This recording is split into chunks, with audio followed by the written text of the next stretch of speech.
Opo. Ito, masarap to. Oh, gusto mo. Maaga pa, oh. Rexlag Construction, to ang aming daan. Bawat hollow block, bawat bakal may kwento. Ayan, ito po yung lote na babakuran. 3 hektarya po ito. Mula dito. Doon sa yung mga room na to. Ayan yung, so halos nasa ano rin, nasa 1 meter din halos yung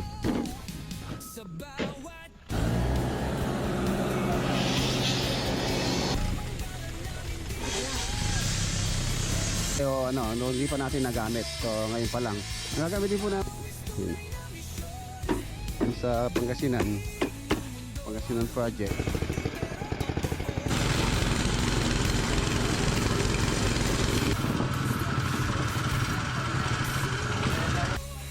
Light materials na lang yung magiging partition. Lababo. Standard ng lababo, 90 cm. Yan yung standard sa mga matataas na step.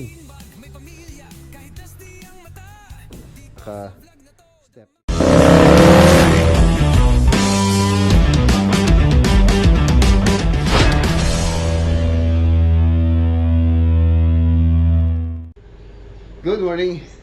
Another day, another build mga boss. Welcome back po dito sa ating channel. Yan, for today's video, meron tayong pupuntahan na proyekto dito lang naman sa malapit sa Nueva Ecija, sa Cabiao. So itong proyekto na to mga boss, hindi po siya bahay. So ang project na gagawin natin, yung next project will be fencing or bakod. Yan, bakod, pero hindi po siya ordinaryong bakod. Ang babakuran natin ay nasa tatlong hektarya. Ayan, 3 hectares na lote ang ating babakuran ngayon.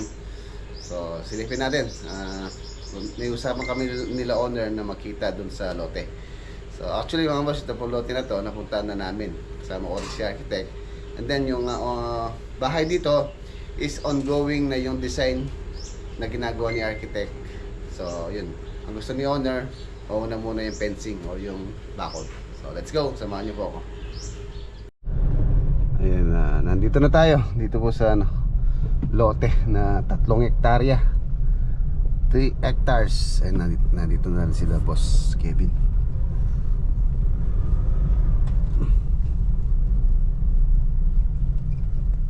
Ayan, ito po yung lote na babakuran. 3 hektarya po ito. Mula dito. Doon sa mga halaman na yun, hanggang doon sa may ano na yan, sa may existing na bakod doon. So babakuran natin mga boss pa ganyan. Doon sa may harap doon, hanggang doon, dikit doon sa ano na yan, doon sa may bakod na yun. So maluwang po ito, maluwang yung babakuran.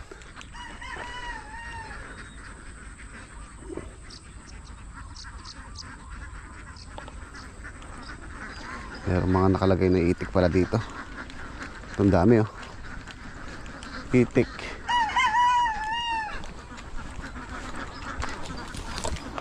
Ang dami.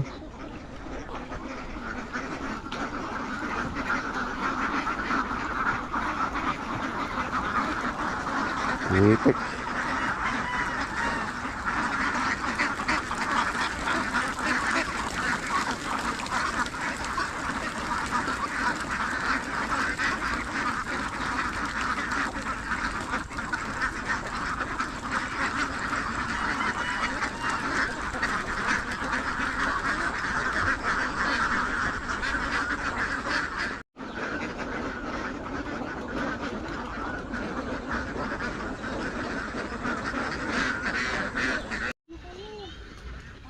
Black shadow in the night in the house. Mga boss. Morning po.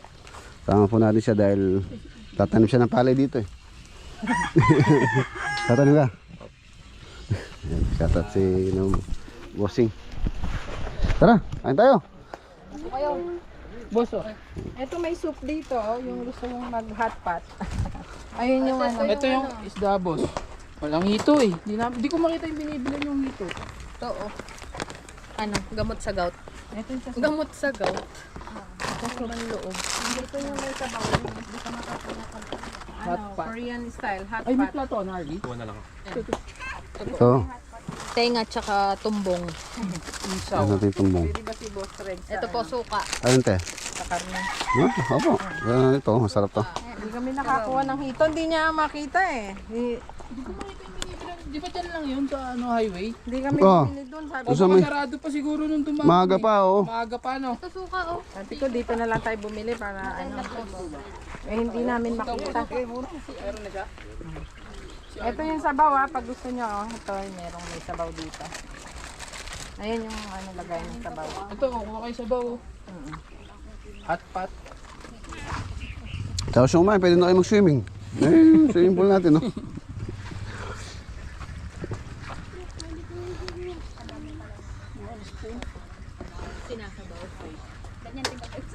Ayun yung ano may manok doon. Tsaka ano. Yung asado. Tsaka adobo.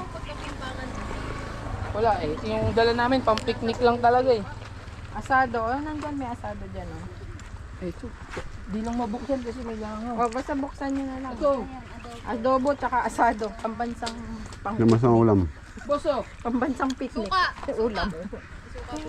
Ay, kakakain Block. lang namin. Ito. Ito na kami nag-breakfast kanina eh. Adobo. Adobong mahal lang. Ayun, yung bangus. Diyan na lang namin bumili sa idaanan yun. Suka. Binuksan ko ng tenga. Sarap ng tenga ng mga baboy. Kunti lang. May pito yan. Ay! Bata!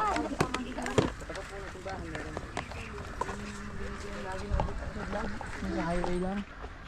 Si Black Shadow, magaling yan yun. Manghuli ng hito. Boss, isda. Ayun, bangus. Wala.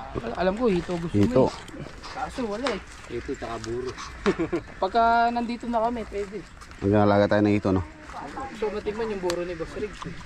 The next day. Good morning.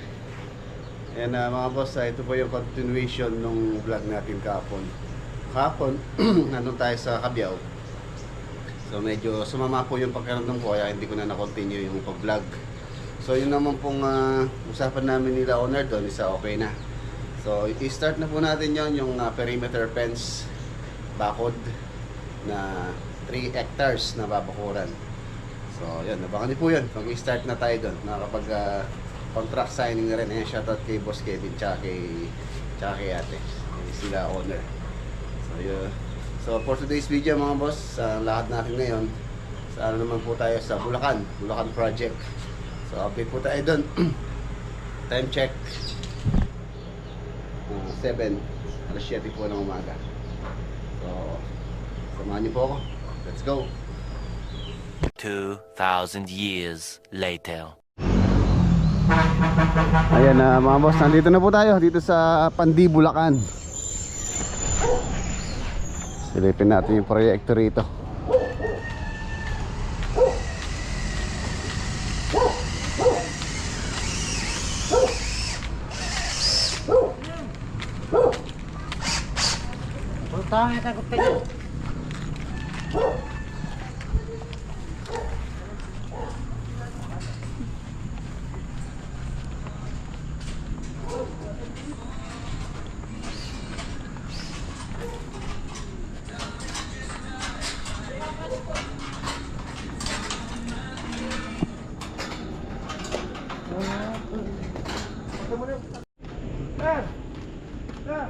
Ayan mga boss, project update dito po sa Bulacan. Ayan na, nagsimula na po silang mag-backfill or magtabon. Ang elevation po nito is mataas siya ng 2 feet simula dito sa road. 2 feet, yun pong elevation na yun dito lang sa may living area. Yan, sa may living area, 2 feet. Tapos makaka-step up pa siya dito or makaka-step pa siyang 3 step dito yata. Dito. Yung mga room na to. Ayan yung mga kwarto, mataas siya ng 40. So halos nasa nasa 1 meter din halos yung angat po nitong mga room, mga kwarto. Mamaya tingnan natin sa plano.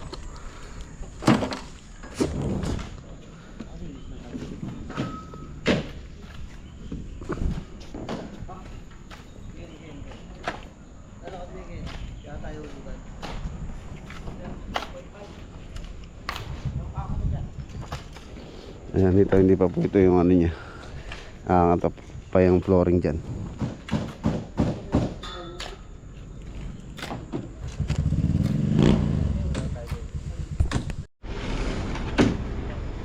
Ayan, tapos itong garage niya, mga boss, itong garahe, mababa lang po siya, at least mga 20 cm to 30 cm sa kalsada. Ayan, kaya kung mapansin nyo, wala pa siyang bin dito para maipasok yung ano dito, tambak. Sana puno na yan, so lalagyan natin ng beam.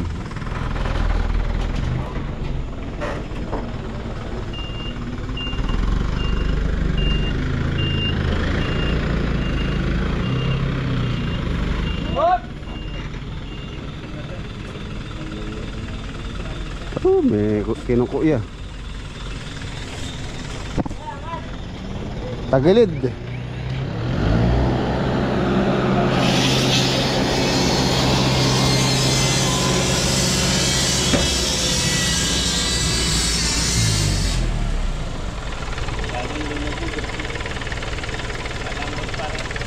Lambot pa.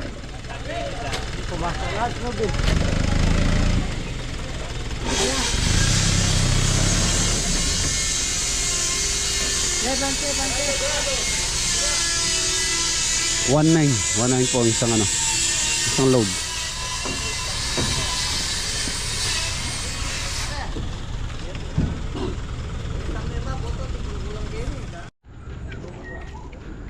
Ayan, ito palang project na to mga boss. Ito po yung project na kauna-unahan natin gumamit ng materyales na hindi tayo hindi pa natin nagamit. So ngayon pa lang. Ang gagamitin po namin dito pang partition is AAC block. Yan, AAC block, yun po yung magiging wall partition nitong bahay na to.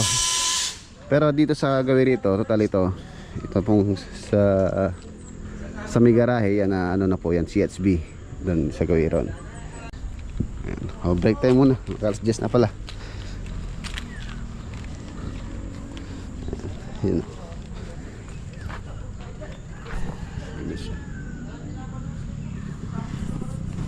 Break time. Kailangan na rin maputol itong mga sampalok na to. Ayan, umaangat na po tayo. Ayan, so okay na. Na-explain ko na rin yung mga kailangan pang detalye dito. So pwede na tayong magpasahod. Ay, nasan yung peral mo?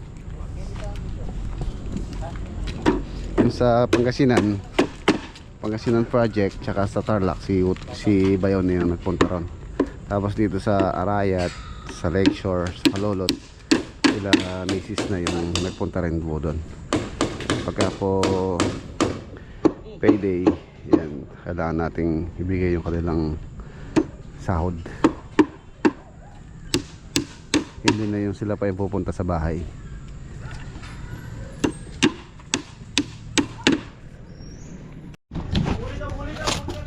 Ayan, may dala din pala akong dito mga boss, bagong gamit nila dito. Cut-offs to. Ayan, inko. Baka naman, inko. Kailangan po kasi nila dito to. Pangputol ng mga bakal.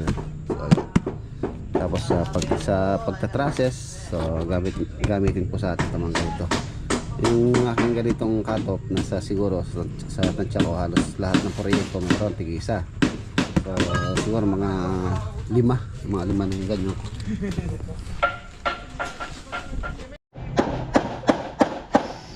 Ayan, bale mauna po yung mga poste. Unahin po namin yung structural bago yung partition. Yung kasing lalagay natin yung pang wall partition natin dyan is non-load bearing AAC block. So yung design nun is kailangan poste muna tayo. Ayan, bale yan, formworks muna sila. Tapos pagka napatag na yan, lalatagan na ng mga scaffolding. Tapos meron po yung meron po siyang loft. Hindi po siya up and down or 2-story, meron siyang loft. Tapos dito sa area dito sa may garahe hanggang doon sa likod, meron siyang pinaka deck, roof deck. So iniwan natin sila. Doon na kayo. Ayan, nandito na tayo. Paayos ko yung isang isang compactor. Bali dalawa po yung compactor ko. Yung isang ganito. Ay, ko rin yan, brand. Ito sir, ayaw mandar nito. So paayos natin kasi kailangan po ito.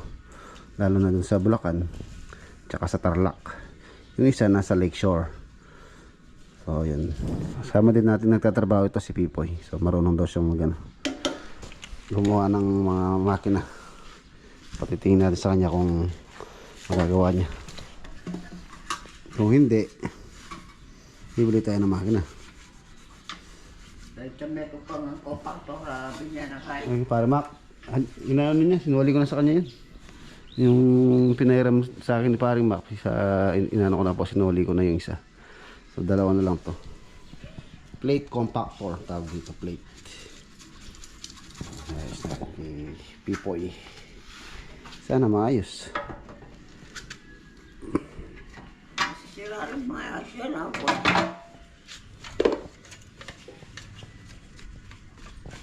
Marami tayo sir, makina ganito. Ito pa yung mga pinapalitan natin sa mga mixer. Ayan. Isa, dalawa, tatlo, apat. Isa, dalawa, tatlo, apat po yan. Ay, lima pa nga. Ayun pa isa oh. Isa, dalawa, tatlo, apat. Tapos ayun pa isa. Ay, ito paano pala ito? Vibrator. Vibrator isa. Alauna. So, tingnan natin kung gagawa. Yun o. Ang paandar niya.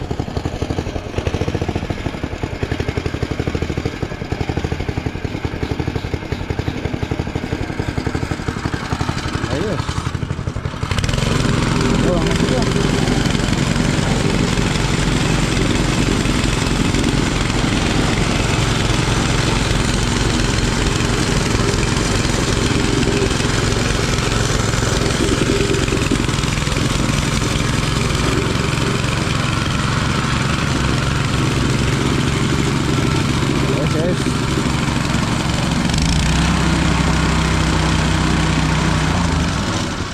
Oh, wala na eh. Kulang yung laro niya.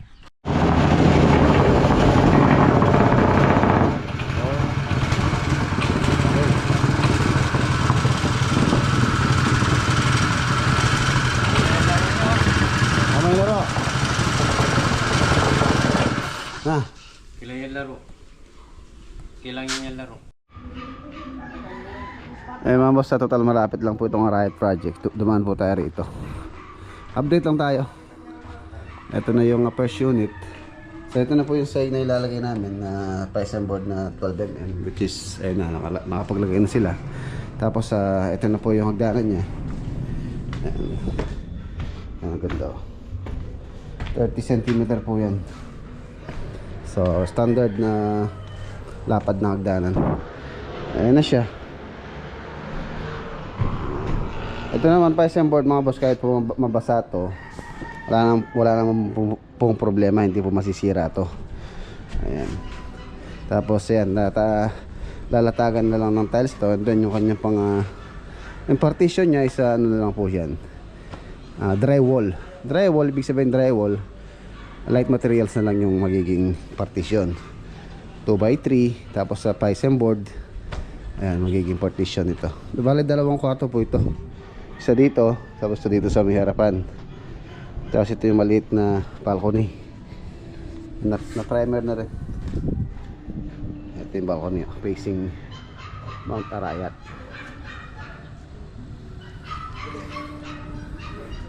Yan, Saturday tayo ngayon. So yung mga iba mag-overtime pa itong martilyo na to. Sabi natin dito, basura.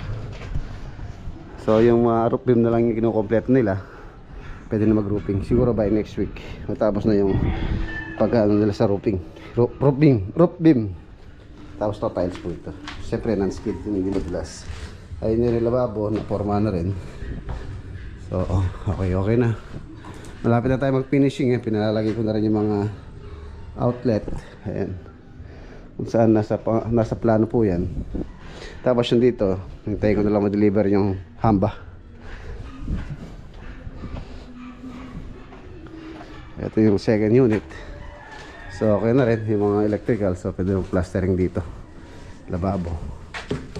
Standard ng lababo 60 cm or 2 feet. Ayan. Tapos height, sa typical naman sa ating mga Pilipino is yung height ng lababo natin is 85 to 90 cm. Yan yung standard sa mga matataas na tao. Yan, 90. Pero kung maliit lang yung gagamit or ayaw nila yung nakayuko, so 90 yan standard height. Ayan, boss. Ito, primer pa to. Konti na lang, roof beam.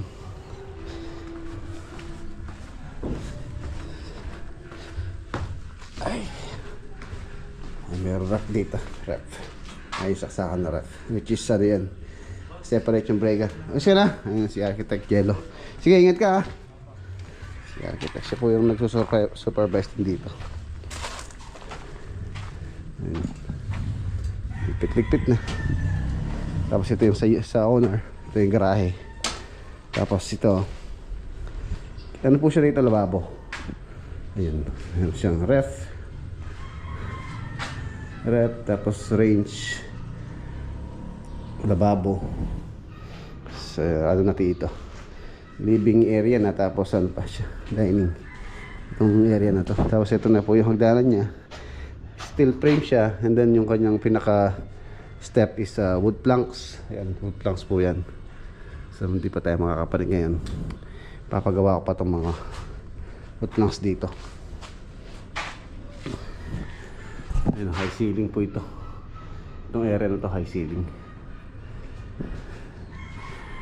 So ayan mga boss, ito yan po yung update dito sa dito sa Arayat project.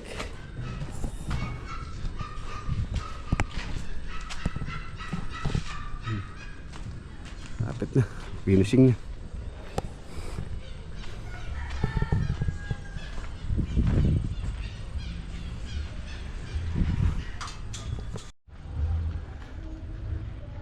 Yan o, okay.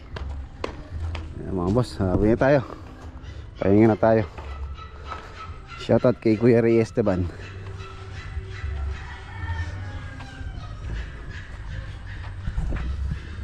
Finishing na. Dapat na tayo mag-finishing. Pagkatapos ng hagdanan, yun naman roofing. And then plastering na. So ayan na mga boss, nandito na po tayo sa bahay. Binabati ko po pala si Engineer Mike. Ayan, Engineer Mike, shoutout po from Ma'am Josephine. Ayan. So kita-kita po tayo sa next vlog. Alam po, God bless. Ingat.